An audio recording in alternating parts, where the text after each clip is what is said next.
Hi, I'm outside Perth Airport and we're flying to Melbourne today. The capital of Western Australia, Perth, is often considered the most isolated major city in the world. The closest big city, Adelaide, sits a staggering 2,000 kilometers to the east. In other words, if you're randomly dropped anywhere within a wide circle, chances are you're landing either vast desert or open ocean, an ideal setting for a survival game. The good news is, thanks to Perth Uni spot on the west coast of Australia, it enjoys one of the country's only Mediterranean climates. That means you get all the sunshine and heat without the humidity, and that makes summer Perth something special.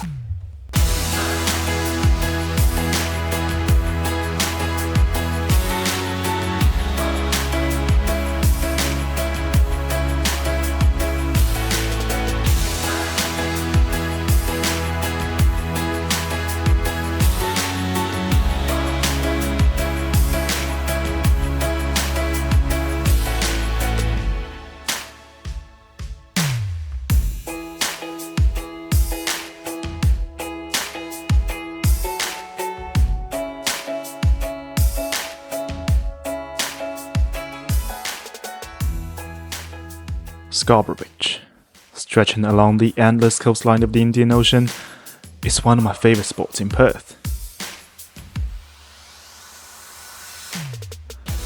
A leisurely stroll with an ice cream in hand is always a treat. But nothing quite compares to a sunset swim, with ocean breeze rolling in and a beach pool glistering under the fading light. For the past 2 years, I've been lucky to call this incredible city my home, but for now, it's time to bid farewell.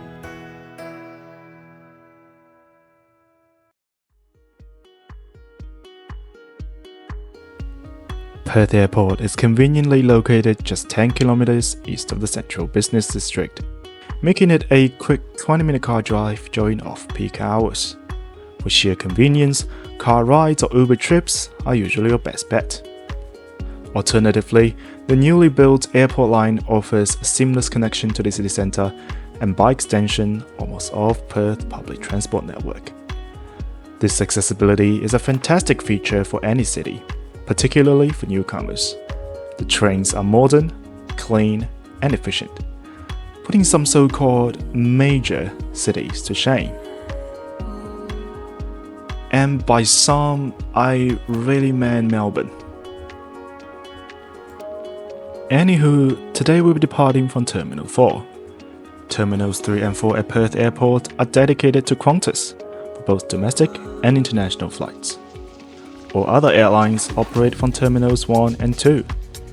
These terminal clusters are located on opposite sides of the runway, so transferring between them can be a bit of a hassle. You can either hop in the rideshare or wait for the shuttle bus, which runs every 20 to 30 minutes. If you're traveling to Terminal 3 and 4 via the airport line, you'll need to get off at Redcliffe Station, one stop before the airport central, and either catch a bus or take a 15-minute walk.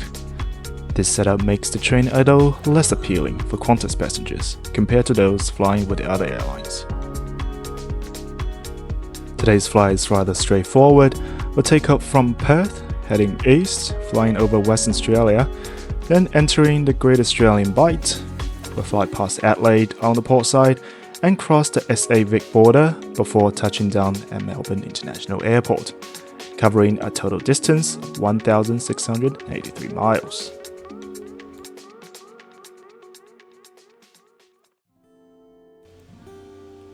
Self-check-in at the kiosks is now the go-to method at all Perth Airport terminals.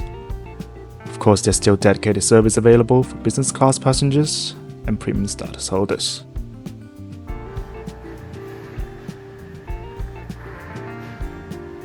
Once security is cleared, the airport area is nothing out of the ordinary.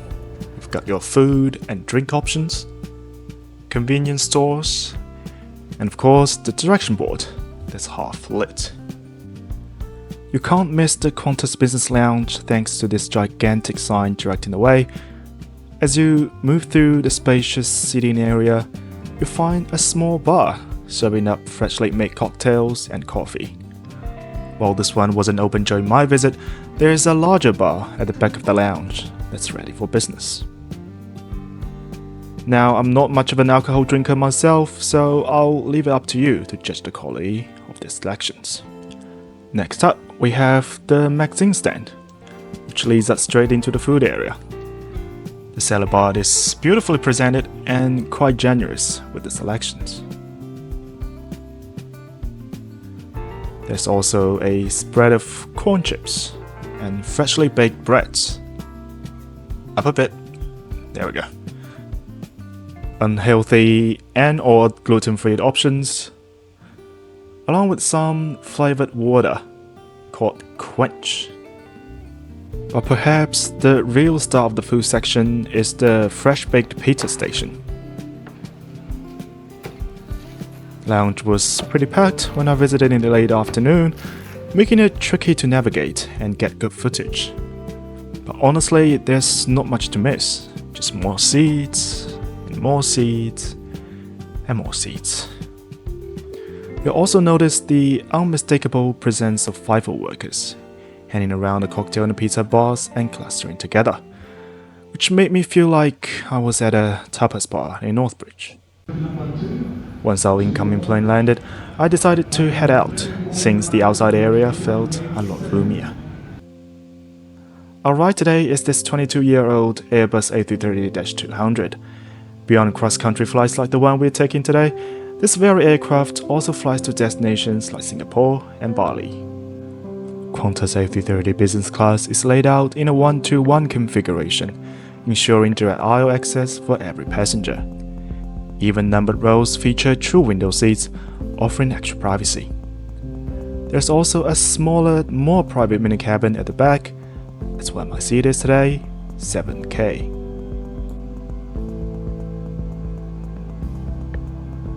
While this DHC-8 is taxiing, let's take a comprehensive seat tour, starting with the IFE screen, which is not lit.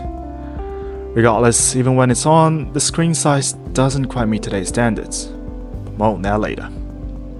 Down below we have the footrest, which is quite spacious in both directions. Moving to the right, there's a dedicated window for my backpack. This massive storage compartment is a unique perk of bulkhead seats. Crammed to the side, you'll find a literature pocket. And just below that, another empty storage area. You can get creative with that one. The one-piece tray table pops out with the press of a button. It's a decent size and relatively sturdy, although getting the bag might take a bit of effort. On the armrest, this lid folds out into a mirror. Next to it, we have a very nostalgic remote control. Above that, you'll find the seat controls, along with a universal power outlet, a USB charging point, and headphone port. Next to the bottle holder, there's also a pair of what appears to be noise cancellation headphones. And of course, there's a reading light. The seat itself is covered in a black leather texture material and a shoulder strap for the seatbelt, which is always handy. And finally, a built-in sound feature that provides real-time feedback on every move, and a crumble-covered armrest. Now, with all the seat luxury behind us, we get the announcement that the in-flight Wi-Fi won't be working. And to add to the charm, the IFE is still not on, and the in-person safety induction begins. Undo your seatbelt by pressing the button or by lifting the buckle. That's across the other aisle. Wow, seriously, what the f?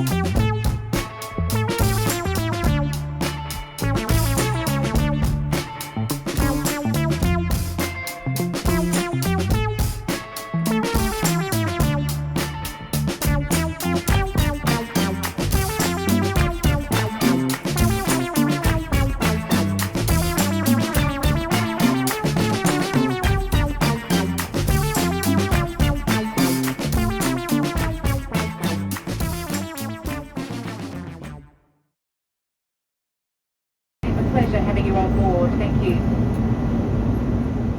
With our flight from origin to destination now up in the air, the dinner service soon begins, starting with a glass of wine and a bag of nuts. The meal itself was served on a single tray, with the main course options being braised pork or chicken curry. I went with the curry. On the side there was a cold dish, a biscuit with cheese, and a chocolate bar.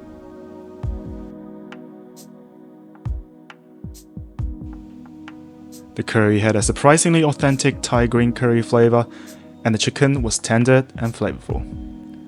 Although personally, I found it a bit on the dry side. The prosciutto with beans and celery was unexpectedly well balanced in both flavor and texture. Honestly, well beyond my expectations. I was also recommended the green juice by the flight attendant. It was refreshing and definitely tasted healthy. Later in the flight, I was also kindly handed an ice cream sandwich. Overall, this meal was satisfactory, and even managed to change my previous opinions about Qantas catering. With the place now empty, there's only one logical next stop.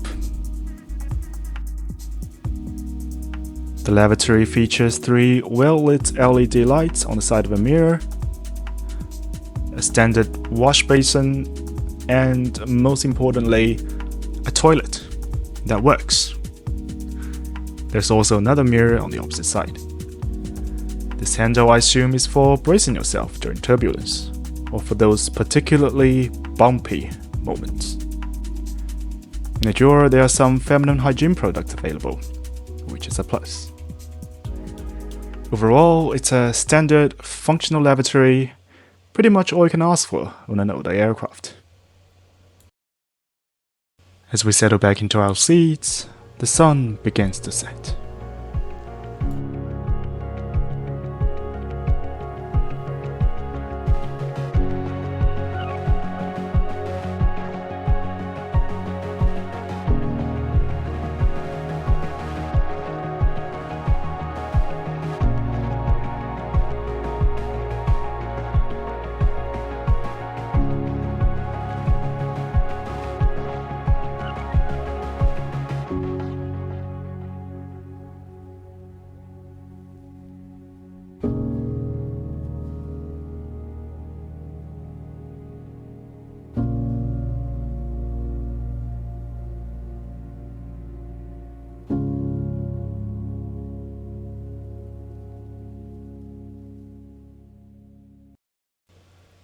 Now, let's check out the in-flight entertainment system. I apologize for not capturing the entire screen.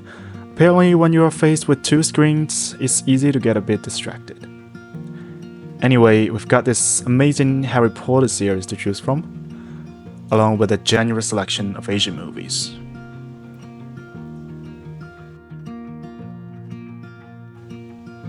And of course, a whole list of genres to explore.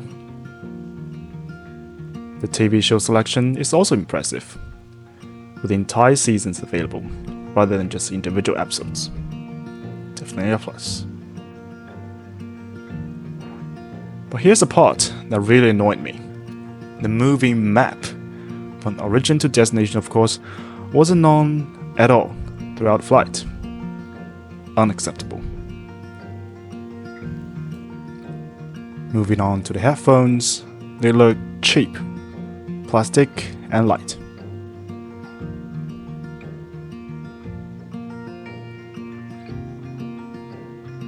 And no, they don't cancel any noise.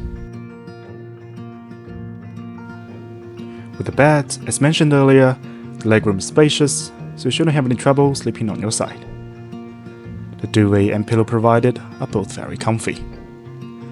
The seat is long enough for me at 184 cm. I almost immediately took a nap. And before I knew it, we're beginning our descent. Okay, Qantas. How do I wrap this up? A couple of things during the flight have already made the experience unsatisfactory. The unavailability of Wi-Fi and the in-flight map. The unreliable IFE and the messy cabin from the delayed previous flight that apparently didn't get thoroughly cleaned. The seats themselves are outdated, and the lounge experience was mediocre. On the bright side, the service from the flight attendants was impeccable. They were genuine, helpful, and passionate about what they were doing. The food on today's flight was also good, although I'm not sure if that's survivor bias. I might seem a bit harsh here, but get this, when checking as I'm making this video, the one-way 3-hour flight in business will cost you 2,700 Australian dollars. So, I'll go ahead and argue that's not worth it, if the money is coming out of your own pocket.